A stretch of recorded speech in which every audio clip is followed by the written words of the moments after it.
हम लोग एक डिजिटल एज में रहते हैं, constantly connected through smartphones, computers और स्मार्ट डिवाइसेस। बहुत लोग ये नहीं जानते कि इस कनेक्टिविटी की कीमत हमारी प्राइवेसी है। यहीं पर सर्वेलेंस कैपिटलिज्म फलता फूलता है।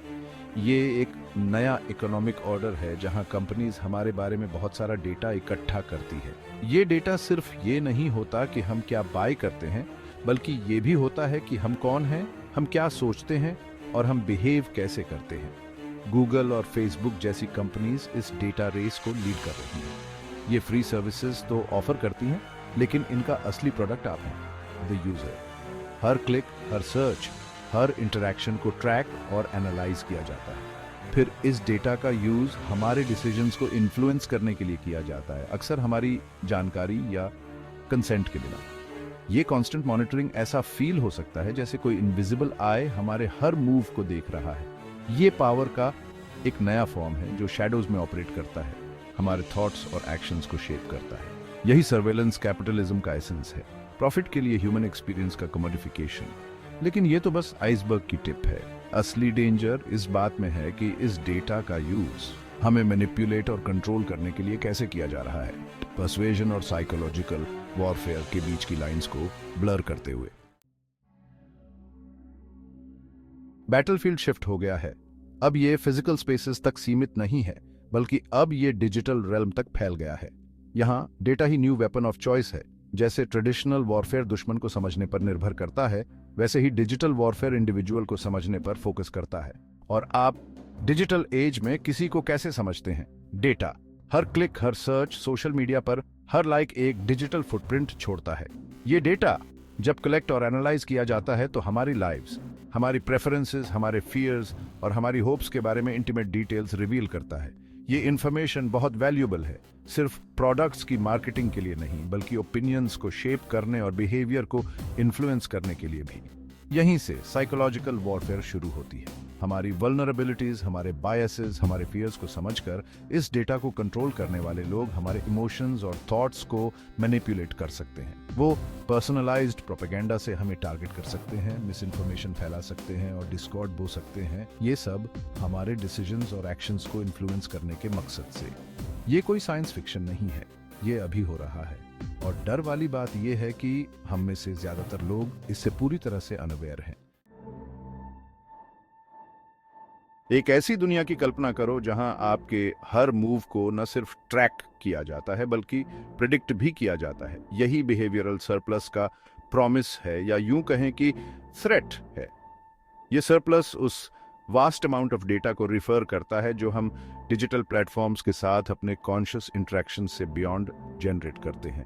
ये उस डेटा के बारे में है कि हम किसी लिंक पर क्लिक करने से पहले कितनी देर हेजिटेट करते हैं, हम किसी पेज को कितनी तेजी से स्क्रॉल करते हैं, यहाँ तक कि वीडियो देखते समय हमारे फेशियल एक्सप्रेशंस कैसे चेंज होते हैं। ये डेटा, जो अपने आप में इनसिग्निफिकेंट लगता है, हमारे सबकॉन्शियस बिहेवियर्स और इमोशनल रिस्पॉन्सेज के बारे में इंफॉर्मेशन की एक गोल्ड माइन रिवील करता है। जब सोफिस्टिकेटेड एल्गोरिथम्स के साथ एनालाइज किया जाता है, तो ये कंपनीज को न सिर्फ ये प्रेडिक्ट करने की अनुमति देता है कि हम क्या बाय करना चाहते हैं, बल्कि ये भी कि हम कैसे वोट करेंगे, हम क्या बिलीव करेंगे और यहाँ तक कि हम फ्यूचर में कैसे बिहेव कर सकते हैं।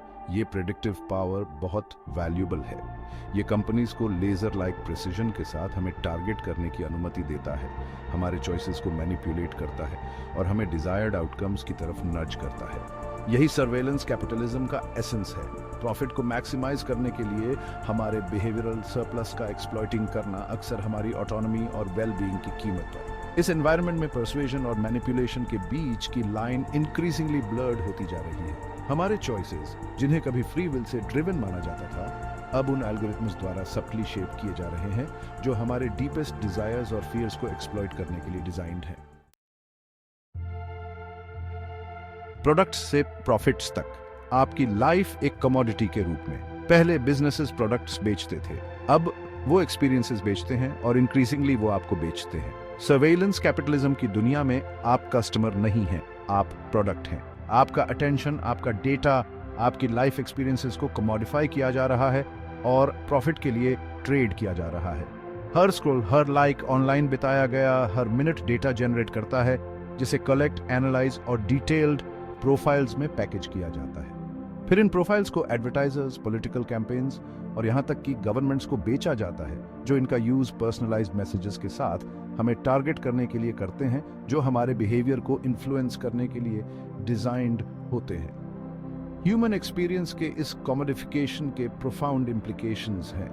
ये हमारे सेंस ऑफ सेल्फ को इरोड करता है, हमें एनालाइज और मैनिपुलेट किए जाने वाले मियर डेटा पॉइंट्स तक रिड्यूस कर देता है। ये हमारी ऑटोनॉमी को अंडरमाइन करता है, क्योंकि हमारे चॉइसेस इंक्रीजिंगली उन फोर्सेस से इन्फ्लुएंस हो रहे हैं जो हमारे कंट्रोल से बाहर हैं।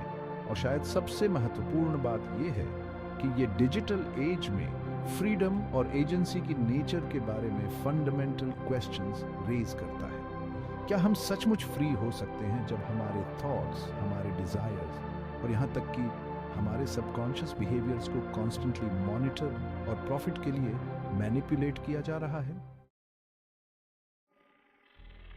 प्राइवेसी का इरोजन। एक डिजिटल पैनोप्टिकन, याद है वो फीलिंग जब आपको वॉच किया जा रहा होता है, वो अनसेटलिंग सेंस कि कोई हमेशा आपके कंधे के ऊपर से देख रहा है। डिजिटल एज में ये फीलिंग इंक्रीजिंगली कॉमन होती जा रही है, और गुड रीजन से। हम एक डिजिटल पैनोप्टिकन में जी रहे हैं जहां हमारे हर मूव को ट्रैक, रिकॉर्ड और एनालाइज किया जाता है। हमारी ऑनलाइन एक्टिविटी, हमारी लोकेशन डेटा, यहाँ तक कि हमारी प्राइवेट कॉन्वर्सेशंस भी अब प्राइवेट नहीं रही।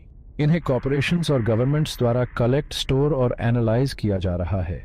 इस कांस्टेंट सर्वेलेंस का हमारे बिहेवियर पर चिलिंग इफेक्ट पड़ता है, जिससे हम डिसेंट एक्सप्रेस करने, अथॉरिटी को चैलेंज करने या ऐसी एक्टिविटीज में एंगेज करने से हिचकिचाते हैं जिन्हें सस्पिशियस समझा जा सकता है। प्राइवेसी के इस इरोजन के डेमोक्रेसी और फ्रीडम ऑफ एक्सप्रेशन के लिए प्रोफाउंड इम्प्लीकेशंस हैं।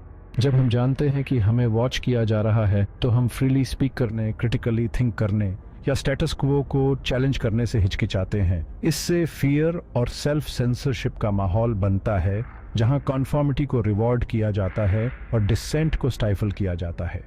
ऐसे एनवायरनमेंट में ट्रू डेमोक्रेसी फ्लरिश नहीं हो सकती।